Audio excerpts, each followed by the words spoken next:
My God, I've done several of these by now. I keep looking over them, and I go off on all these tangents. I really want to stick to the point, so I'm gonna try stick to the point this time. I'm Coco. I wanted to create a video talking about intentional DAO, who we are, what we want to be, a little bit about why crypto, and a little bit about who I am. So I guess I'll start off with that one.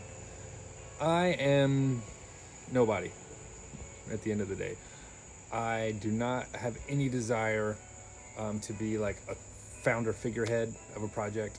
I'm not looking to make a bunch of money off of this or anything like that. I just think it's an amazing idea, and I think it's inevitable. And if we don't do it, then somebody else will, and I'd love to be a part of like the first group that did it. And that's basically it. I have a lot of like kind of varied interests that intersect where intentional DAO lies.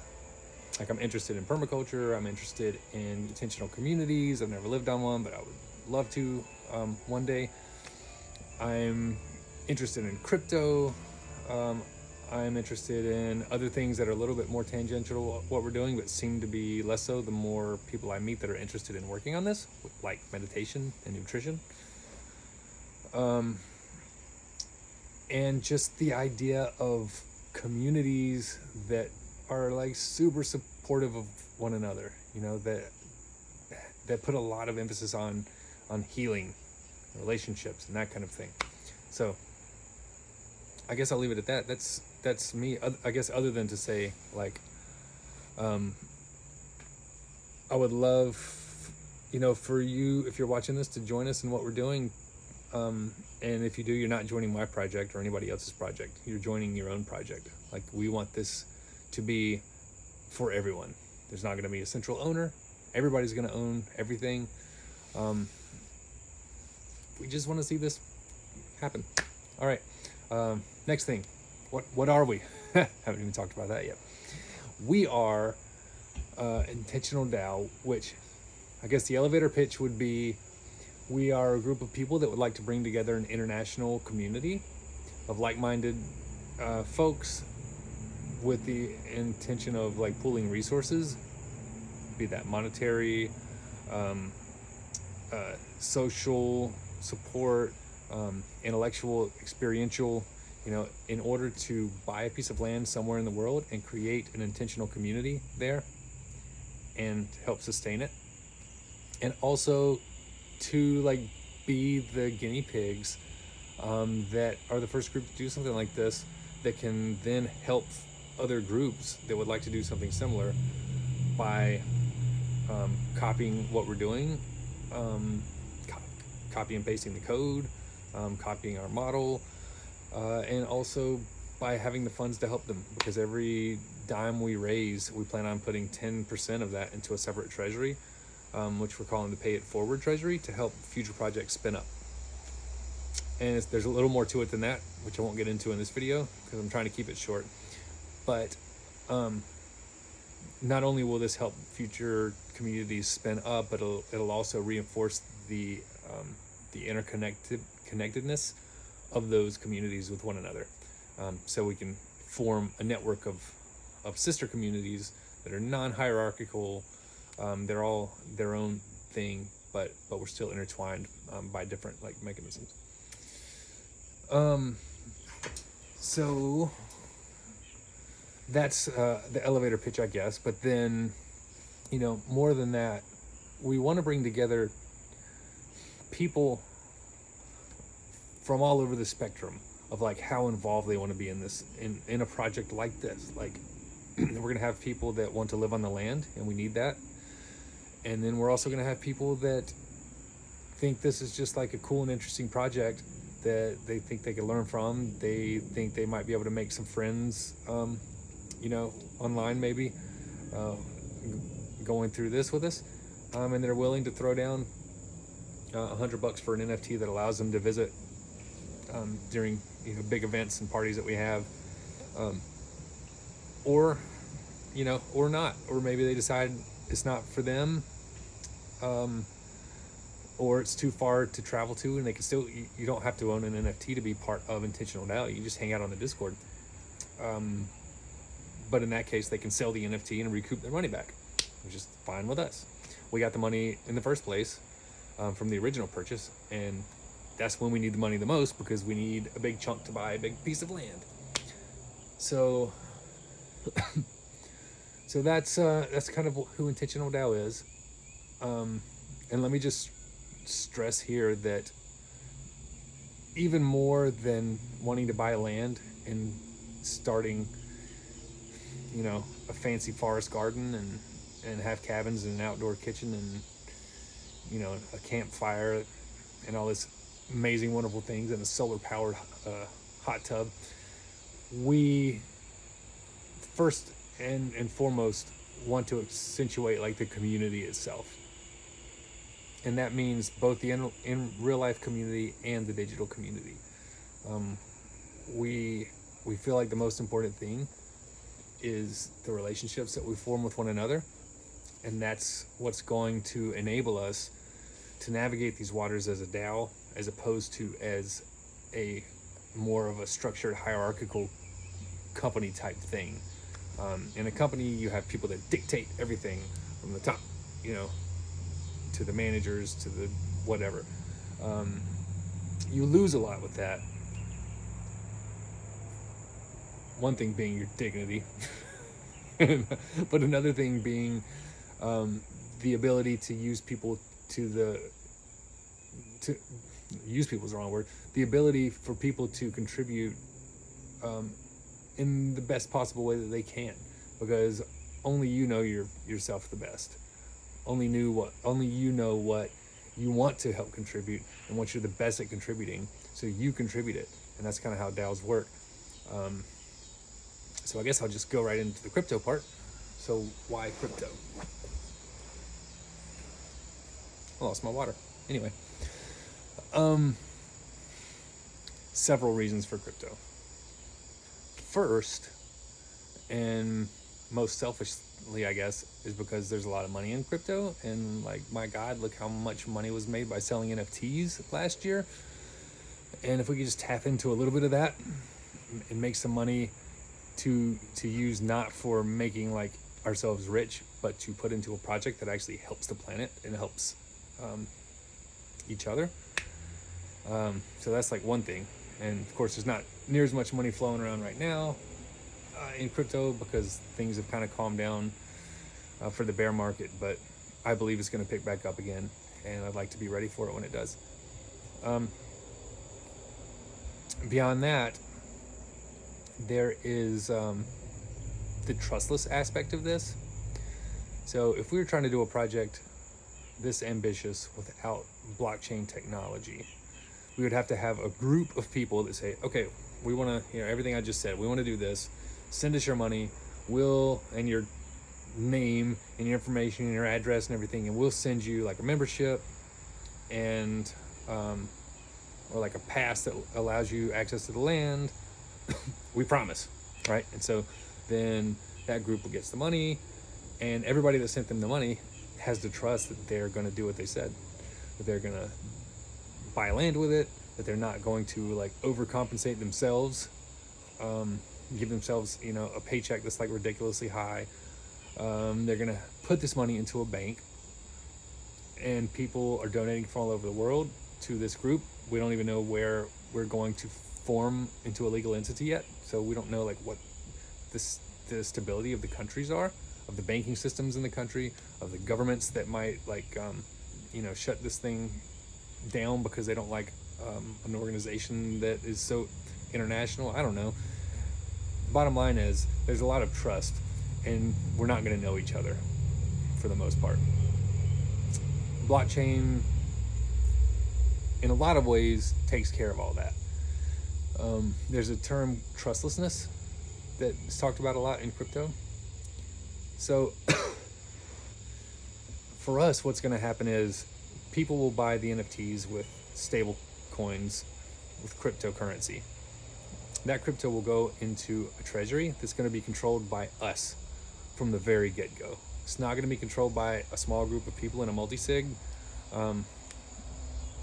where a multi-sig works basically like a bank account with, imagine you have a bank account with like 7 people listed, and the bank requires 5 of those people to like sign off on any transaction. That's like a multi-sig. We're not even going to have that. We're going to start out on Colony, and if you want to learn more about it, I'll do a video on it later, but you can go to colony.io, and yeah, all the money's going to be there. You can see where your money went. It's all transparent. You can see where the money goes, and you can see like what's required in order to move the money, if you can read code. Otherwise, there's a little bit of trust going into it, but it's all there. It's all transparent for anybody that wants to spend the time to learn how to look. So yeah, I hope I explained that well enough. Yeah, people donate money to the colony, and us as a group, as a DAO, get to decide what happens with the money. So no trust involved of a group of people, of a bank, of a government. This is all stuff that's like unshutdownable, right? All right, so there's that. But then the most important reason or answer to like why crypto is because of the programmability of the currency, of the tokens. Like being able to program money unlocks so much potential incentive alignment. So I'll just give like a short example. So we're gonna have probably like a very small-ish airdrop in the beginning for early contributors, and then beyond that, our tokens are gonna come via daily inflation. And we're thinking right now 75 tokens per day will be created out of thin air. Exactly 75. 25 of those will go to the residents, and they will have their own multi-sig. They can do what they want to with those tokens. 25 of those tokens will go to DAO members, like directly to DAO members. And that'll happen once a month, coordinate style, and I'll talk about that in just a second. Excuse me. The third 25 daily inflation worth of tokens will go to a treasury that the DAO that will build up, and the DAO will use in order to pay larger bounties for members that know how to like code smart contracts, or like are really good at website design. Maybe somebody's a lawyer and gives us some legal help, so we can give them like larger sums of like bounties out of that treasury. Let me go back to the coordinate thing. So once a month, we're thinking of having a coordinate round, and you can look that up too, coordinate.something.io or com or something. And what that is everybody that's a member of the DAO gets a certain number of tokens, because here's the problem before I explain it. How, in a decentralized way, do you determine who gets paid what, right? So if somebody, like I said before, we're not trying to get rich, but if people are putting huge chunks of time out of their life into this project, they need to be compensated so that they can pay their bills, things like that, right? So in a company, you have managers that determine these things. So this person is more qualified than this person, and I think he does a better job. So many different things. He's a man instead of a woman, so I want to give him more. All the crap that goes into that kind of stuff.